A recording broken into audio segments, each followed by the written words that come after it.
Vraie Voix Sud Radio, 17h-20h, Philippe David, Cécile de Ménibus. Mais pas que vous, bien sûr, au 0826 300 300, venez nous dire ce que vous en pensez de cette situation. Le coup de projecteur, on va revenir sur la multiplication des amendements pour bloquer le texte de la France Insoumise qui a finalement décidé de retirer ces milliers d'amendements. Illustration étonnante qui montre peut-être la fin de la stratégie, ou en tout cas une stratégie un peu compliquée pour la France Insoumise face à cette bataille parlementaire. Philippe, on va en parler bien sûr dans un instant. Oui, on va parler dans un instant. Et en même temps, le RN qui dépose une motion de censure qui n'a aucune chance de passer. Est-ce que vous comprenez encore ces batailles parlementaires, ces stratégies? Vous êtes de plus en plus nombreux à dire que vous n'y comprenez rien. Justement, on vous attend au 0826 300 300 pour en débattre avec les vraies voix. Et Olivier Roucan est avec nous, chercheur associé du Centre d'études et de recherche des sciences administratives et politiques de Paris 2. Bonsoir, merci d'être avec nous. Bonsoir. Bonsoir. Petit tour de table avec vous. D'abord Philippe Bilger. Est-ce que finalement la France Insoumise a plié devant l'intersyndicale, et est-ce que aujourd'hui les Français ne se sentent pas un peu exclus de cette stratégie politique? Alors, sur cette question, je ne me sens pas du tout exclu de ce qui se passe dans la vie parlementaire, aussi chaotique que puisse apparaître peut-être le processus à l'Assemblée nationale. Non, ce sont des stratégies que le citoyen peut appréhender, au sujet desquelles il est très largement informé, et je veux dire, je n'irai pas soutenir, comme la question le laisse entendre, qu'il y a quelque chose d'hermétique dans tout ce qui se passe à l'Assemblée nationale. Cela résulte probablement, et d'abord, sous l'écoute d'Olivier Roucan, du fait qu'à mon avis, on a peut-être pour la première fois, dans une majorité face à une majorité relative, deux oppositions totalement contradictoires, dont l'une d'ailleurs n'est pas cultivée par l'autre. Même quand il s'agit de formuler un jugement à charge définitif contre un pouvoir. Donc je vois cela comme ça. Françoise Levoix. D'abord, je suis d'accord avec Philippe pour dire que les Français sont très politiques, ils comprennent absolument tout ce qui est en train de se passer à l'Assemblée. On ne dit pas qu'ils ne comprennent pas, on dit qu'ils se sentent exclus. Je ne pense pas qu'ils se sentent exclus, ils sont représentés par leurs députés. Je crois qu'il y a deux stratégies, je l'ai déjà expliqué, mais je le redis, je pense qu'au sein de la France Insoumise et au sein de la NUPES, c'est pas simplement la France Insoumise, la NUPES, il y a la stratégie qui consiste à dire attention, si on va au vote de l'article 7, si nous sommes battus, nous tuons la mobilisation du 7 mars. Et ça, on peut complètement l'entendre, parce que il y a des gens qui sont des experts, en tout cas des députés qui connaissent parfaitement le terrain et qui sont absolument persuadés que si Emmanuel Macron n'a pas encore les députés qui lui manquent, il peut les acheter, mais il n'est pas le premier ni le dernier à le faire, à la dernière minute, en coup de Trafalgar, en négociant un article supplémentaire sur les annuités, et du coup, tout le monde se retrouve gros gens comme par devant. Marine Le Pen, c'est une autre stratégie. Marine Le Pen n'existe pas depuis le début de ses retraites. Elle n'est pas dans la rue, parce qu'on sait très bien que ça n'est pas sa culture, et même si le Rassemblement national applaudit les manifestations, on sait très bien que le RN n'est pas bienvenu dans les manifestations, et vice-versa. Et elle n'est pas à l'Assemblée. Les gens qui ont tenu le débat, c'est quand même la NUPES, et également les Républicains. On a très peu entendu le Rassemblement national. Marine Le Pen, du coup, veut exister, ne veut pas laisser à la gauche l'idée que c'est elle qui aurait pu mener et peut-être gagner sur l'article 7. Moi, je trouve dommage qu'on ne le vote pas, mais je peux entendre la stratégie qui consiste à dire attention, si on va au vote, si nous sommes battus, on tue la mobilisation syndicale. Je peux absolument l'entendre, et je crois que les Français le comprennent. Sébastien Ménard. Ouais, moi, je pense aussi que les Français comprennent parfaitement que le droit d'amendement au Parlement, certains, alors évidemment quand on est dans la majorité on parle de guérilla, voilà. Bon, la plupart du temps, sauf cette majorité, parce que c'est un fait historique, cette majorité finalement n'a que peu ou pas connu l'opposition. En tout cas, certains individuellement oui, mais ils ne connaissent que le pouvoir majoritaire. Mais pour celles et ceux qui sont aujourd'hui dans la minoritaire, mais qui ont été dans la majorité, connaissent très bien les possibilités que nous offre la Constitution, les possibilités pour chaque parlementaire par, je dirais, des amendements, des suramendements, etc. Record d'amendements en 2006, 146 000 amendements sur le projet de loi énergie. C'est de la tactique, et j'ai pas envie de dire que c'est de la tactique politicienne. J'ai l'habitude de le dire, mais c'est une tactique politique, c'est une stratégie politique au service et là c'est tout à l'honneur de la NUPES, ça peut être aussi tout à l'honneur de Marine Le Pen, etc., pour défendre des valeurs. Voilà, c'est un moyen comme un autre, ce sont des munitions pour défendre les valeurs auxquelles ils croient. On a un auditeur qui nous dit, Ludovic de Mathieu nous dit, sur une question aussi sensible, il n'aurait pas fallu faire obstruction à la démocratie, proposer de vrais débats parlementaires ou civils avec des arguments à opposer à soumettre à un référendum. Excusez-moi, voilà. moi je regarde les débats juste en une seconde. Je regarde tous les débats sur la chaîne parlementaire. Ils bossent, les députés. C'est pas parce que nous, les médias, on retient que 2 engueulades entre deux députés. Non, mais ils auraient voulu l'entendre peut-être. Mais ça serait bien qu'on le diffuse aussi, nous. Ouais. Voilà. Olivier Roucan. Petite réaction, est-ce que on va vous reposer cette question, est-ce que vous avez l'impression que toutes ces stratégies politiques excluent finalement le citoyen ? D'abord, il est au courant, parce qu'on en parle beaucoup, donc l'exclure, non. Maintenant, est-ce qu'il comprend les arcades ? Bon, on sait très bien que les institutions sont complexes, que le droit constitutionnel, c'est une affaire de spécialistes. Ceci étant dit, la stratégie du piratage par dépôt de beaucoup d'amendements, c'est pas nouveau, donc il sait ce que c'est.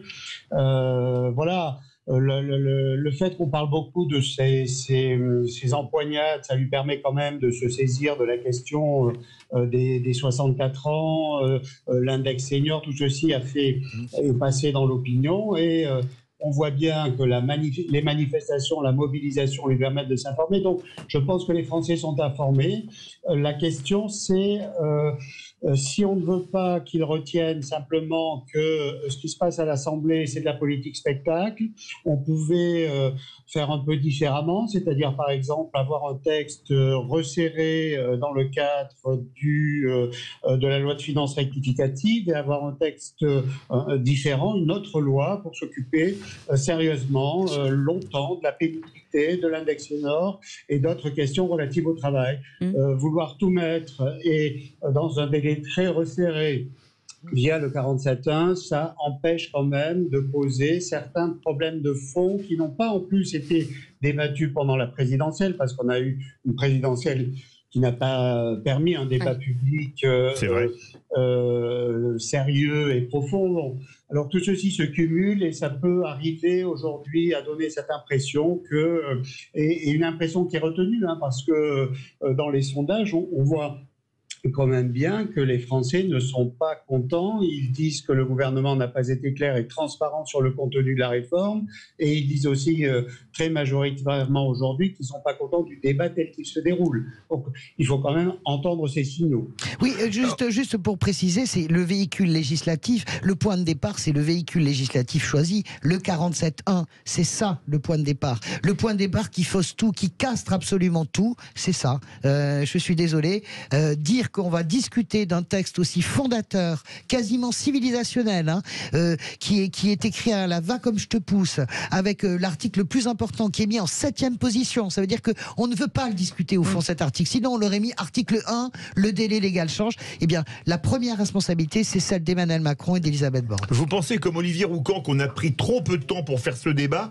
Appelez-nous au 0826 300 300 où on rejoint Philippe, notre vraie voix du jour. Bonsoir Philippe. Bonsoir. J'écoutais avec intérêt ce que disait Françoise sur le report de cet article 7, qui est le fondement, tout du moins, de cette réforme, qui est pour moi une réforme de toute façon, qui est une réforme de tableau Excel. Le pilier de la grogne. Voilà. Maintenant, je pense que ce que le citoyen interprète de ce qui est en train de se passer à l'Assemblée nationale, c'est pas très glorieux. On a déjà du mal aujourd'hui à savoir ce qui est la droite et la gauche. On ne sait plus.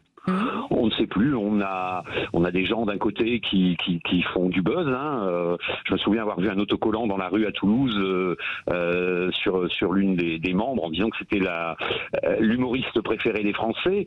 De l'autre côté, on a des gens qui, comme vous disiez tout à l'heure, qui ne s'expriment pas énormément. Quand ils s'expriment avec une motion de censure ou avec une motion référendaire, de l'autre côté, ah non, surtout pas, on ne va pas voter. Nous, citoyens, on ne comprend plus ce qui se passe. On ne comprend plus. On a une opposition qui devrait être, que ce soit la NUPES ou le RN, qui devrait nous soutenir, quel que soit le bord. Ces gens ont quand même fait une sacrée part de vote lors de l'élection présidentielle. Donc moi, je ne comprends pas, en tant que citoyen, je ne comprends pas les querelles de chapelle, en fait, des querelles politiciennes, des querelles de chapelle qui s'instaurent et où nous citoyens, nous sommes les perdants en réalité de cette querelle qui, pour moi, c'est pas de la stratégie politique, c'est de la stratégie politicienne. Olivier Roucan, vous êtes d'accord avec ça? Ce n'est pas de la stratégie politique, mais de la stratégie politicienne? Encore une fois, le Parlement sous la Ve République, on lui donne rarement finalement les moyens d'un débat, je dirais, qui semblerait serein. Il le fait, mais ça ne passe pas le périphérique, c'est-à-dire on en rend mal compte. Et en plus, l'exécutif utilise régulièrement et depuis très longtemps des outils qui sont là, qui sont constitutionnels pour accélérer, pour rationaliser le vote de la loi. Donc, les députés sont obligés, je pourrais dire, pour faire parler d'eux et pour faire passer un peu un message politique, sont obligés.